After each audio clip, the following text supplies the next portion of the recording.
Well, hello everybody. It's Mitch Weisburgh joining you with Bridget Johnson. Welcome to Mindshifting Monday with Mitch in December, and we're going to be talking about mindsets because that's what we decided to talk about.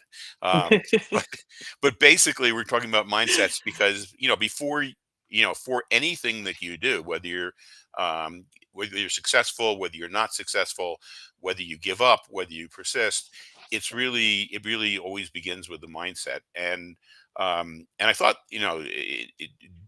Bridget and I met about a month ago, and I was just like so impressed after talking with her. It's like, if you don't mind, please come on my live event. Bridget has founded a community called the Dean's Roundtable, which is a professional development community for student life leaders, right? Yep. Um, she helps schools by evaluating their school culture, whether they're geared for learning and student thriving, and she coaches leaders on leadership. So, is there what did I leave out that's important? Well, I think the only thing and thanks so much for the introduction, by the way, it was great. But I do work with student life professionals. So anyone working with students outside the classrooms, deans of students, class deans, director of student life, director of residential life, those folks who are usually the kind of the only ones on their campus doing their thing. So that's the Right. only thing I would add. And then, so in working with these student advisors, what Mhm. maybe just describe what is it that those advisors or what those counselors do regarding the students? Yeah, it's so important. And it's kind of the linchpin of what really kind of makes or breaks a student experience, in my opinion. The advisor's like a relational anchor for students. They build trusting relationships that are consistent. They help students feel seen, known, and supported. They serve as primary adult who monitors a student's academic, social, and emotional well-being. Mhm. They facilitate conversations about identity, belonging, responsibility, and decision making. They help students make meaning of their experiences and navigate their challenges at a pretty kind of difficult, but tumultuous time as an Right. adolescent. It can be tricky, right? Navigating all that for the first time. Well, there's a lot of changes, whether they're a student life professional in, let's say, a high school, or student Hmm. life professional in college. Those kids are going through a lot of life changes, A and lot of and life changes. yeah, Yep. and it's chaotic, It is and and chaotic. I think and that's the word complex. that's probably, yeah, Yeah, chaotic is probably the better word. I like that word, Mitch. Thanks for giving me that this Monday afternoon. right. um, But they also help students that have no they help create psychologically safe micro communities within the school, which I think is Hmm. super important because you need a space where you feel like you can be yourself, you can ask the questions, you can do the thing without feeling judged in any way. The advice is also partner with families and collaborate with colleagues to support students' needs. And they also model healthy communication, emotional regulation, and leadership presence. So it's a tall order, right, for Right. for the adults in the community. But at its core, it helps students develop the mindsets and skills that allow them to thrive in school and in life. And the advisors themselves, what do they find their biggest challenges are, or what are the issues that you help them overcome? That's a great question. And so oftentimes, it's unclear role expectations because sometimes schools will say, yeah, we have advisory, and advisory is super important, but they've never talked about what the mission or the goal of advisory is supposed to be. And Hmm. so you can ask, three teachers on campus about why do we have advisory? You'll probably get three different answers. So being Right. unclear is tricky. And then lack of structure or curriculum, if you're just telling people go forth and advise, that's also not helpful either, especially if people have difficulty facilitating conversations, difficult conversations around identity, conflict, or other sensitive topics. If you haven't given anyone the tools, it's hard for them to actually, kind of be the architect, for lack of a better term. Teachers are great at teaching. They know their craft. They understand their craft. And sometimes people equate that to being great advisors. And Hmm. that is not the same thing at Right. all. And so they need some training and support in those areas. And so, because that can lead to, if they're not trained and they don't understand their meaning or purpose, inconsistent boundaries or relational patterns, being too hands off or too involved, feeling unprepared to address those behavioral, social, emotional, mental health issues that you're not really Mhm. tackling as a classroom teacher, the burnout from emotional labor and the lack of support, Wow. and advisory feeling like just another thing versus a meaningful part of the school culture, feeling like it's something that they have to kind of check off the list. And so as I'm listening to you, there's so many parallels with virtually everything we do. It's like, because I think you mentioned, first of all, knowing what you're trying to accomplish. Right. And so if you're not clear on what you're trying to accomplish, how are you going to work with people to help them accomplish something, Accomplish right? things. And Right. then given what you're trying to accomplish, you're going to be working with others. It's an appreciation for what types of problems those other people have, so it's like you have to understand what the other people are going through. And then third, having the skills to be able to coach people. So you're helping the coaches coach, but having the Yes. skills to be able to know where they're going, know what their problems are, and then Yes. how do you help them bridge those gaps between what the problems the students are facing and what they really want to achieve. And so that's basically what we all do is Yeah. throughout life, right? Pretty much. So looking back at they have to understand the students, and I think a lot of the people who are listening, um, they may not be advisors, but they understand the advisors, but they may have kids. So kids or students, what are the mindsets that are holding kids back? So I would say kids, students, but also this can play out in your workplace. If you are managing or working with people that you have to either mentor or supervise, these can also be some of the same issues too. So I just wanted to Hmm. put that out there. But for students, in terms of um, why there can be issues or problems. For those students, they lose a key connection point. If the advising piece isn't going well, then they lose a key connection point. Someone who notices when they're off track or not kind of being their best selves, and they're not getting that support. They may feel unseen, unsupported, or misunderstood. And so, if a student is feeling that way every day when they show up in their community, it's hard for them to learn and be successful. They miss opportunities for developmental conversations that build belonging, resilience, and agency. And when advisory is inconsistent or poorly facilitated, students internalize the message that they're not worth the time or the Hmm. intentionality. And I think one of the things that I latched onto from just the incredible um, things that you work with the students and the advisors about is that uh, students are we all are going to thrive mostly from a sense of well-being. So if we don't, Yes. so a major task of the advisor, and for example the teacher and the parent and the Hmm. manager and the coach, okay, is to first get the other individual in a sense where they feel good about themselves and they feel that there's a possibility that that they can succeed. Yes, and but also not only they can succeed, but if they don't succeed, that it's okay. That they're in this Oh, place beautiful. Right. that is psychologically safe enough that if they fail, they don't feel like they're being ridiculed, laughed at, picked on, fill in the blank. That it is okay for me to do my very best and not succeed. Mhm. That is okay. Yeah, and as you're talking, I'm thinking, wow, something, and that just feeds into like the survival or the limbic mindsets, where we Hmm. go into something and and if we're unsure about it, we're thinking, oh my gosh, if I fail, nobody's going to like me. I'm never Right. going to have another opportunity. Exactly. It's going to mean that I'm a failure, Hmm. and so how do you advise the advisors to help others who may have that mindset, like, oh my gosh, if I fail at this, it's going to ruin my whole life? What are the things that you do with them to help the kids overcome that, or help the people that they're managing?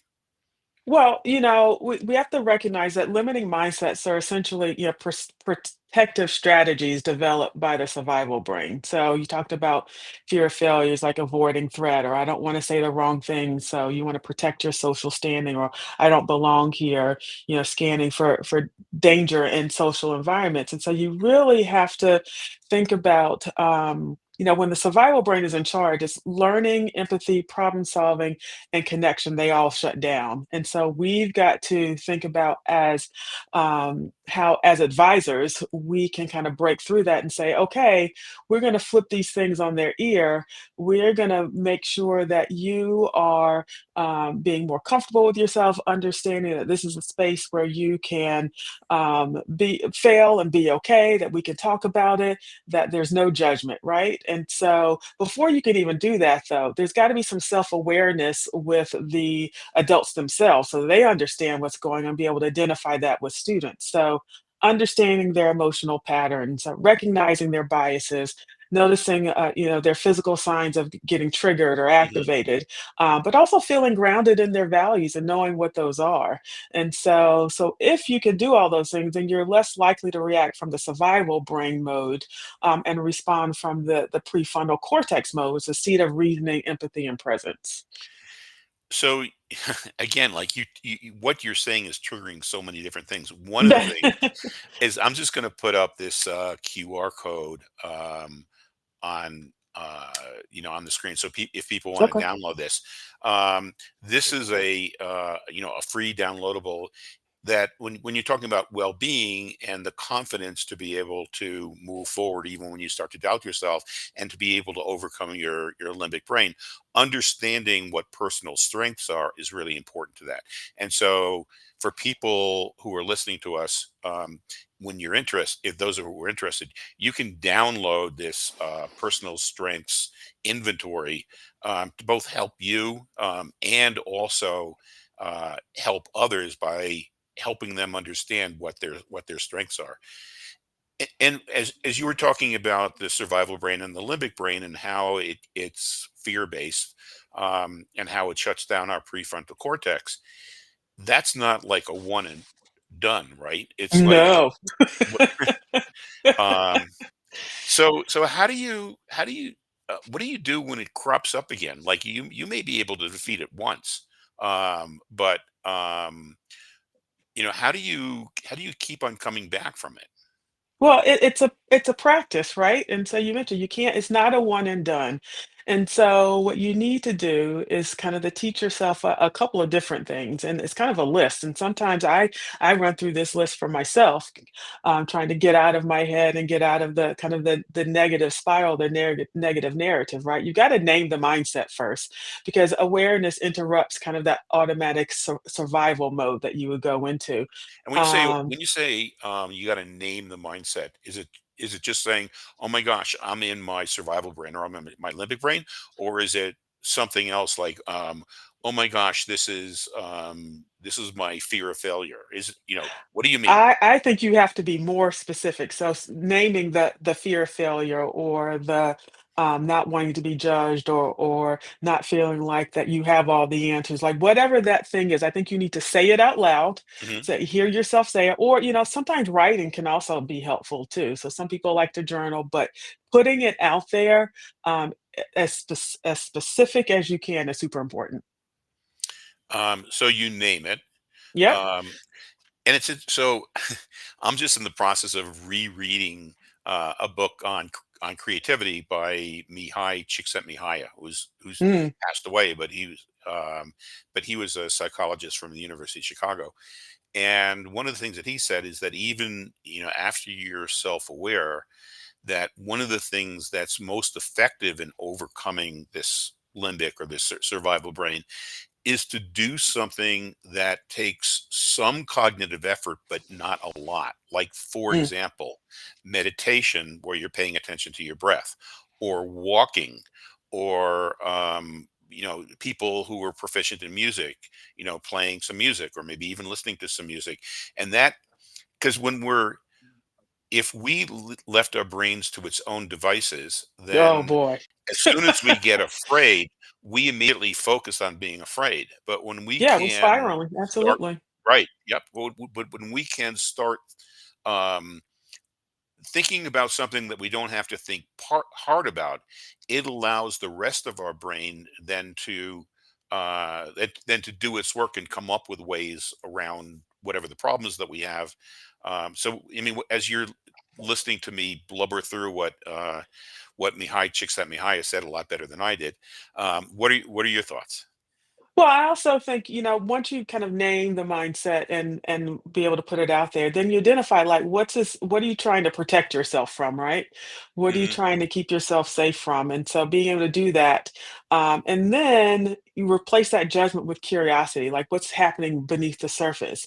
But I really like what you talked about in terms of, building some micro habits and practicing some self-regulation tools, whether it's breathing, pausing, moving, going for a walk, playing some music, whatever that thing is for you that kind of gets you in a more relaxed state or kind of take Hmm. the temperature down, being able to do that, and recognizing when to do that, I think is more important. But developing those micro habits, checking in with yourself, giving yourself affirmations and some reframing techniques, because you said that the mind is a powerful thing. And once you kind of pull that thread of negativity, Hmm. that whole sweater is going to unravel if you don't arrest it pretty quickly. Yep. So you've got to change how you're speaking to yourself, Hmm. and realize when it's coming on. You might say it once, you'd be like, "Oh, I'm not saying that again. That is not true," and reverse that with some more positive affirmations and positive thoughts. And as you're saying, the positive thoughts, um the first thing that occurs to me, which is probably wrong, which is like to go back and say, Mitch, you idiot, you can't be thinking this way, you shouldn't be afraid. that that's not a Maybe not positive that thought, way, Mitch. right? Maybe be a little bit more gentler with yourself. Like, Okay. come on, Mitch, we can do this. We can be better about this. This is not positive. We're going to shift. I am good at what I do. I can do hard things. Those sorts of positive affirmations. Hmm. Not, Mitch, you dummy. Like, we don't want to do that. Okay. So I'm gonna work on that. Okay. Okay. Okay. All right. One step at a time, right? One step at a time. So if you were I guess a student life advisor, or Mhm. actually if you're working with anybody and you notice that they seem to be stuck in this survival mode of being afraid to move forward, how would you advise somebody to help somebody else who's stuck? That's a great question. I think it was just kind of talking about what we just did, naming the mindset, naming the place where they're stuck, or naming the thing, and putting that out there, and then really breaking it down. It's like, for me, when I get overwhelmed and I feel like, oh my gosh, I have so many things going on, I can't possibly get anything done, Hmm. nothing's going well for me. If I sit down and kind of write a list out of all the things I feel like I need to get done, and I look at them like, oh, it's actually not as bad as I thought. So sometimes we just got to get out of our heads, and get out of our own ways. And doing that, talking with someone can Hmm. sometimes do that. Journaling can do that as well. But when you can kind of arrest it quickly, the better off you can. So you don't want to spend too much time kind of spiraling, going down that path. You want to recognize it as quickly as you can, and then start to kind of reverse those behaviors, or identify the issue, get yourself grounded, go for a walk, take a pause, write down the list, do an action that can reverse that. So, I'm trying to, kind of paraphrasing what you just said to see if I got it. Okay, Okay. is that if you notice somebody else who seems to be in this spiral, one thing to do is to help them recognize that they're in limbic mode, or that they're in survival mode, and maybe ask them a question. Do you think that this is your survival brain, or do you think that that you're in real danger, or questions like that? And then once they realize that they're in survival mode, other things that you can do is to say, well, so let's write down a list of some of the things that you have to do that you might be afraid of, and just the process of writing them down will sometimes calm them down. Um, Yes. and then and then maybe you also can distract them a little bit by helping them by going for a walk with them or talking about something else that's pleasurable to them. I think that you brought that up also. And then I think uh, that you also brought up a couple more, but I'm like, now the brain cells aren't.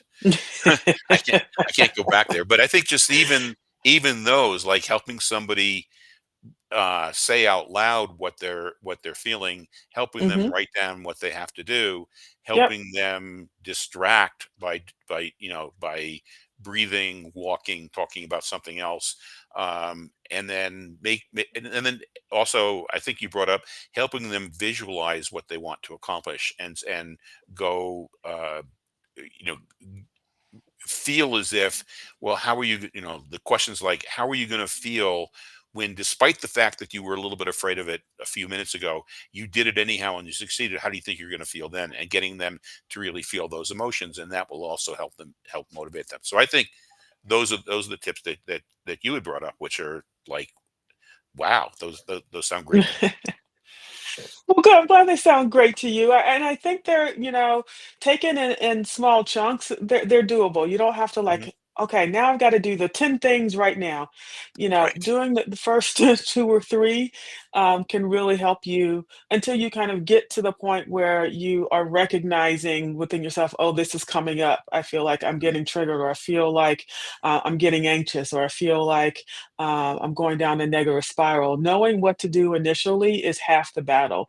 Then you can kind of be a little bit more sophisticated, a little more detailed once you've kind Mhm. of gotten the first couple of steps in place. Right, and I guess just the other technique that you just brought up is to, once they have the list, is to just focus, as you say, on the first one or two things, so they don't have to Hmm. think about, oh my gosh, I have a list of 10 things I have to do. It's like, well, okay, what's the And first thing now that I'm I have to anxious do? about the Right, things I have to right, do. right. But it's like, well, can you do this first thing, and let's get this first thing done, and then we'll get back Exactly. together and talk about the next thing. Small bites, Right. small bites. And so that would work if you're if you're coaching other people. I get Mhm. and I My guess is that the advisors go through the same things themselves in their own jobs, is that they get Absolutely. anxious about, oh my gosh, look at all the students I have to help, or look at all the things Hmm. that I have to do. Yep. And part of your coaching to help turn them into leaders and other people who are leading is to get them to adopt the mindsets that allow them to move forward. And so what would a typical if somebody were to say, well, Bridget, I'm moving into a new position, can you help me be a leader? What are some of the typical things that you would do? I would do a couple of things. One, I would kind of ask them what they're most excited about in terms of the work that they're Oh. about to embark on, because I think that's important. Two, I would tell them that it's always important to not feel like you have to have all the answers, that it is okay to be curious and to ask questions, don't assume and don't judge. And two, surround yourself with people who are know more than you do. So that's where we would start, Well, but wait a minute. I think aren't if I surround myself with people who know more than I do, aren't they going to make me look bad? no, they're probably gonna make you look pretty good, actually. Know thyself, know what your strengths are, know what you bring to the table, Hmm. and know how that fits with the group, in totality. See, for me, that happens to be very easy because I'm always surrounded by people who know a lot more than I do. So that's why I invited you. So thank you. No, stop. I'll send you the check in the mail, you just gotta send Right. me your address. So I guess if you could come up with like two or three things that you would most want people to come out of this conversation with, what would be like your top three things? One, that everyone goes through this kind of period in their mind where they're second guessing or questioning or beating themselves up or going through kind of a negative spiral. We all do that at some point. Hmm. But it's important to stop it as soon as you can, and replace that with all of the good things that you know about yourself. That would be number one. Number two is that also remember that, other people are going through this as well. And so sometimes people aren't their best selves because they are doing this in their mind and they're spiraling down. And Hmm. so instead of kind of being judgy in those moments, be more curious and see how you can help those people kind of pull themselves out of that spiral. I think, let's see, the third thing that I would say is that, it's always good to just kind of take a pause, take a beat, take a breath. I feel like we are always operating, and, educators especially, like, there's not enough time in the day, there's always Right. something else you have to do. But if you just pause and breathe for a minute and take the time Hmm. to make that connection, whether it's with a student or another adult, it really goes a long way for everyone involved. Wow. Yeah, when you said the pause, it just reminded me of something that happened just like 3 days ago. So Uh-huh. so I'm a member of my local Rotary chapter, Uh-huh. and I was talking to a person, and I heard the chapter president talking to another person, and Okay. the chapter president was saying, I just read Mitch's book on mind shifting, conflict, and collaboration, and I just started understanding how often I'm in my survival brain, and I was talking to somebody, Mm. and I was like pushing them, and all of a sudden I realized, something. Mitch is right. This is my survival brain. Let me pause a second and figure out a couple other things that I can do. How do I approach this from a sense of curiosity? And he says, and that made a tremendous amount of difference. So that's pretty. Isn't Wow, that cool? yeah. Isn't that cool?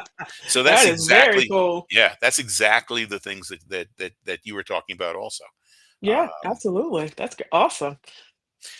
so if people wanted to get in touch with you, if they wanted to be, if they're in a position where they're advising kids, or if they're in a Mhm. position where they're moving into a leadership position or advancing Uh-huh. their leadership position, and they want to be better, how would they reach you? Great, thank you for asking that. And so I do have a website called deansroundtable.org, but more specifically, you can reach me via email at bridget@deansroundtable.org. And I'm also LinkedIn, Bridget Johnson, and you'll see that Dean's Roundtable will pop up there. So very accessible. So deansroundtable.org is Yep, the is the website. is the website. Okay, and then also your first name, Bridget, at Yep, deansroundtable.org, or just look up Bridget Johnson on LinkedIn. on LinkedIn. Yep, I Okay. am there. Okay. So, well, we're heading into the holiday season, and I want to wish you a very, very happy holiday. I think that you've given people incredible tools that they can use to calm themselves, and also to co-regulate with others, whether those others are kids, or those others are adults. So, starting off with the self-awareness, or the awareness of the other person, helping the person, feel good about themselves, the a sense of well-being, helping the person name what they're feeling, and then tools to allow themselves to move from the fear-based reactions to responses that really reflect people's values and goals. Yeah, So you did a great job of summarizing that, Mitch. Thank you so much. That was wonderful. And I am so thankful to have this opportunity to chat with you, and then happy holidays to you as well. yeah, and we'll be talking more next year. Yes, we will, absolutely, because I can't wait to have you on the Dean's Roundtable Oh, podcast. So thank you, thank you. stay tuned, folks. Okay, let me end the stream, and everybody, have a very happy holiday season. If you're seeing this actually after the holiday season, I hope you had a wonderful holiday season. And we'll be here Mondays at 4 o'clock p.m. Eastern time. Mind shifting Mondays with Mitch. Bye, everybody. Bye.